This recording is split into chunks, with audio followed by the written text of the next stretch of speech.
आयुष्यात बक्कळ धन मिळवण्यासाठी, आपल्या घरामध्ये चहूबाजूने पैशांचा ओघ वाढवण्यासाठी, जीवनात श्रीमंतीचा योग आणण्यासाठी, अडलेला जो काही पैसा आहे तो पुन्हा परत मिळवण्यासाठी आजच्या या व्हिडिओमध्ये मी तुम्हाला काही विशेष उपाय सांगणार आहे।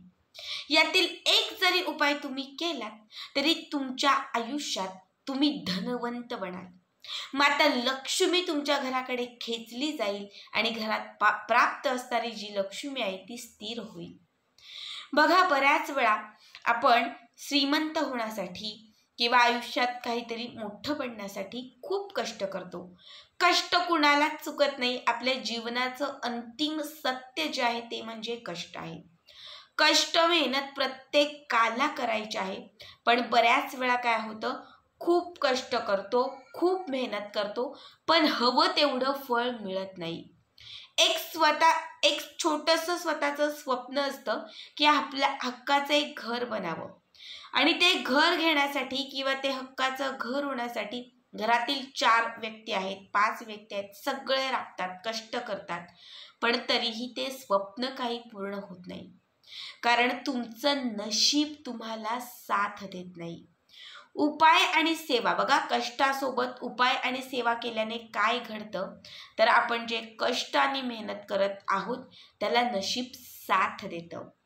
म्हणून मी नेहमीच सांगत असते, कष्ट करा, मेहनत करा। आयुष्यात श्रीमंत धनवंत व्हायचं असेल तर कष्ट हवेच, पण त्यासोबत जेव्हा तुम्ही हे उपाय करताना तेव्हा ते कष्ट किंवा त्या कष्टाचं जे चीज आहे ना ते तुम्हाला पाहायला मिळतं। बऱ्याच वेळा असं होतं की जेव्हा काहीच मनासारखं घडत नाही, आपण म्हणतो मी किती कष्ट करते, मी किती मेहनत करते, पण माझं नशीबच फुकट।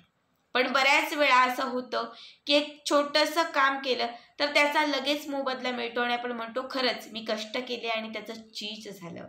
हेच कष्टाचं चीज करण्यासाठी, आयुष्यात हवं ते मिळवण्यासाठी, जीवनात श्रीमंतीचा ओघ आणण्यासाठी, कर्जातून मुक्तता होण्यासाठी, कुणाची देणीघेणी काय असेल तर ती पूर्ण करण्यासाठी तुम्हाला ही सेवा किंवा हा उपाय करायचा आहे। सगळ्यात पहिली गोष्ट किंवा पहिली सेवा तुम्हाला सांगते, ही कुठल्याही मंगळवारच्या किंवा शुक्रवारच्या दिवशी तुम्हाला करायची आहे। याच्यासाठी बाजारातून तुम्हाला पाव किलो साखर आणि त्याच्यासोबत एक काचेची बरणी आणायची आहे। ऑलरेडी आपल्या घरामध्ये काचेची बरणी असेल तर बरणी घेऊ नका, तीच बरणी यूज करा। फक्त पाव किलो कोरी करकरीत साखर दुकानातून आणायची आहे आणि एक तुरटीचा म्हणजे फिटकरीचा एक छोटासा खडा आणायचा आहे। सगळ्यात अगोदर मंगळवार किंवा शुक्रवार दोघांपैकी ज्या दिवशी हा तुम्ही उपाय करणार असाल त्या दिवशी सकाळी करणार असाल तर 6 ते 7:30 आणि सायंकाळी करणार असाल 5 तर तुम्हाला 8च्या मध्यभागी ही सेवा करायची आहे। तुम्हाला तुमच्या देवघराच्या समोर किंवा घरातील ईशान्य पूर्व दिशेला एक आसन टाकून बसायचं आहे। समोर एक छोटंसं चौरंगी किंवा पाट ठेवायचं आहे आणि त्याच्यावरती एक कापड अंथरायचं आहे। आता याच्यावरती तुम्हाला ही काचेची बरणी ठेवायची आहे आणि त्याच्यामध्ये ही पाव किलो साखर घालायची आहे। त्याच्यानंतर एक पिवळ्या रंगाचं छोटंसं वस्त्र किंवा पिवळ्या रंगाचं एक छोटंसं कापड घ्यायचं आहे आणि त्या पिवळ्या कापडामध्ये तुम्हाला हा तुरटीचा खडा ठेवून त्या कापडाला हे घट्ट गाठ मारायची आहे। ठीक आहे, आता ही कापडाला बांधलेली गाठ आहे, म्हणजे ही जी छोटीशी पोटली आपण बनवलेली आहे ही तुम्हाला त्या बरणीमध्ये ज्याच्यात साखर ठेवलेली आहे त्या साखरेच्या मध्यभागी किंवा खोलवर भागामध्ये तुम्हाला अशी ती दाबून द्यायची आहे। ठीक आहे, त्याच्यानंतर या बरणीचं झाकण लावायचं आहे आणि ही बरणी पॅक करायची आहे। आपला उजवा हात त्या बरणीच्या झाकणावरती ठेवायचा आहे। मनात असणारी जी इच्छा असेल ती इच्छा व्यक्त करायची आहे। 7 वेळा व्यंकटेश स्तोत्र आणि 7 वेळा महालक्ष्मी अष्टकमाचं पठण करायचं आहे। 7 वेळा व्यंकटेश स्तोत्र आणि 7 वेळा महालक्ष्मी अष्टकम। दोन्ही सेवा करून झाल्या की त्याच्यानंतर हा साखरेचा डब्बा किंवा जी बरणी आहे ती तिथून उचलायची आणि आपल्या स्वयंपाक घरामधील पूर्व किंवा ईशान्य दिशेला ती उचलून ठेवायची। ठीक आहे. 21 दिवस दररोज यातील थोडी थोडी साखर काढायची आणि ती चहात, खिरीत किंवा जे काही तुम्ही गोड बनवाल त्या गोडमध्ये ही साखर थोडी थोडी घालायची आणि याच साखरेचं तुम्हाला म्हणजे ही साखर तुम्हाला ग्रहण करायची आहे. 21 दिवस ही साखर पूर्ण संपून गेली की त्याच्यानंतर शेवटी त्या फिटकरीची छोटीशी पोटली तयार आहे पिवळ्या रंगात कापडातली, ती तिथून काढायची. ठीक आहे. बरणी तुम्ही यूज करू शकता, मात्र फिटकरी जी आहे ती काढायची आणि त्या 21व्या दिवशी ती फिटकरी आपल्या अंघोळीच्या पाण्यात, कापड सोडायचा, कापड रियूज करा किंवा निर्माल्यात टाकून द्या, झाडाखाली टाकून द्या किंवा तुम्ही पुढच्या उपायासाठी वापरला तरीही चालेल. फक्त त्या कापडात घातलेली फिटकरी जी आहे ती अंघोळीच्या पाण्यात घालायची आणि त्या पाण्याने स्वच्छ अंघोळ करायची. बघा, या उपायाने तुमचे ग्रह शांत होतील. जेव्हा ग्रह तुमचे शांत होतील तेव्हा प्रत्येक गोष्टी तुम्हाला साथ देतील. तुमच्या आयुष्यात एखादं संकट, अवकृपा होणार असेल तर ती संपून जाईल. लक्ष्मीची प्राप्ती होईल. घरामध्ये धनधान्य ऐश्वर्याची प्राप्ती होईल. बघा, साखर जी आहे ती शुक्र ग्रहाशी निगडीत आहे आणि फिटकरी जी आहे ती गुरु ग्रहाशी निगडीत आहे. शुक्र आणि गुरुची जेव्हा युती होते तेव्हा आयुष्यात धनाचे मार्ग खुले होतात. कुणाचं देणं घेणं असेल तर ते देऊन होतं, घेणं असेल तर ते येऊन जातं. पैशाच्या आर्थिक समस्या सुटत जातात. म्हणून तुम्हाला साखरेच्या डब्यामध्ये ही फिटकरी तुरटी ठेवायचे, जेणेकरून या दोन्ही ग्रहांची युती होईल आणि तुमच्या आर्थिक समस्या सुटून जातील. त्याच्यानंतरची दुसरी सेवा जी आहे ती शनिवारी किंवा मंगळवारी करायची आहे.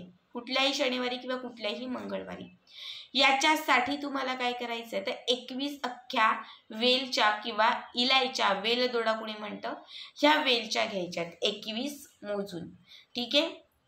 या 21च्या 21 वेलच्या घेऊन तुम्हाला हनुमानाच्या मंदिरात जायचं आहे आणि तिथे जाऊन तुम्हाला हनुमानांना लावलेला जो शेंदूर आहे हा शेंदूर 21ही वेलच्यांना लावून ह्या सगळ्या वेलच्या तुम्हाला त्या केशरी म्हणजे त्या तो जो हनुमंतांना लावलेला जो शेंदूर आहे त्या शेंदूरमध्ये तुम्हाला मिक्स करायचा, त्याचा रंग केशरी होईल. आता काय करायचं, आपल्या 3 बोटांमध्ये 1 वेलची घ्यायची, इच्छा व्यक्त करायची आणि 1 वेळा ओम हनुमंताय नमः, ओम हनुमंताय नमः या मंत्राचा 21 वेळा जप करायचा आणि ती वेलची हनुमंतांच्या समोर लावलेल्या दिव्यात अर्पण करायची.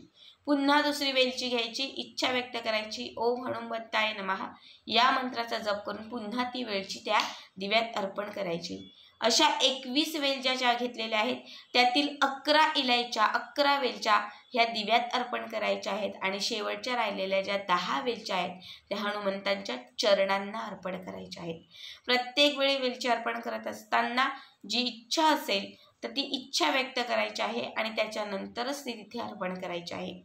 या उपायाने तुमच्या आयुष्यातील बाधा, संकट या सगळ्यातून तुमची मुक्तता होईल. हनुमंत हे अत्यंत शीघ्र फलदायी दैवत आहेत. जेव्हा तुम्ही त्यांची आराधना करता, उपासना करता, तेव्हा ती आराधना जी आहे ही तुम्हाला लवकर सिद्ध होते. कारण हनुमंतांची जी सेवा आहे ती शीघ्र लाभदायी असते. जेव्हा हनुमंतांचं स्मरण करून तुम्ही 1 वेलदोडा त्या दिव्यात घालाल तेव्हा हनुमंतराय तुमच्याकडे प्रसन्न होतील आणि जेव्हा ते तुमच्याकडे प्रसन्न होतील तेव्हा आयुष्यामध्ये असणाऱ्या असंख्य अडचणी, पिशाच्य बाधा आणि कितीही आर्थिक संकट असेल तर त्यातून तुमची मुक्तता करतील. याच्यानंतरची तिसरी सेवा जी आहे ती तुम्हाला कुठल्याही गुरुवारी करायची आहे. याच्यासाठी 7 तुम्हाला लवंग घ्यायच्या आहेत. फुलवाल्या अख्ख्या असणाऱ्या 7 लवंगा घ्यायच्या आहेत. एका लाल धाग्यामध्ये तुम्हाला ह्या 7ही लवंगा गुंफायच्या आहेत, त्याची माळ करायची आहे आणि तयार झालेली ही जी माळ आहे ही तुम्हाला माता लक्ष्मीच्या मंदिरात घेऊन जायची आहे. मंदिरामध्ये गेल्यानंतर 7 लवंगांची बनवलेली ही जी माळ आहे ती माता लक्ष्मीच्या गळ्यात तुम्हाला अर्पण करायची आहे.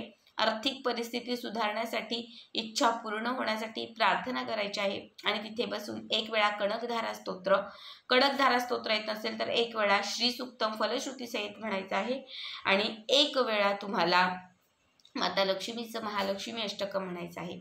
ही सेवा जर तुम्ही गुरुवारपासून सुरू केली असेल तर कमीत कमी 5 गुरुवार तरी तुम्हाला ही सेवा करायची आहे.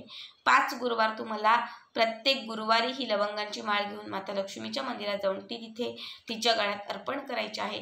याने तुमच्या असंख्य आर्थिक समस्या सुटतील, माता लक्ष्मी आकर्षित होईल, माता लक्ष्मी प्रसन्न होईल. आणि अगदी सगळ्यांनाच माहिती असेल की जेव्हा माता लक्ष्मी आपल्याकडे प्रसन्न असते, माता लक्ष्मी जेव्हा आपल्याकडे आकर्षित असते, तेव्हा धनाचे मार्ग जे आहेत ते सगळेच ती सोपे करत असते.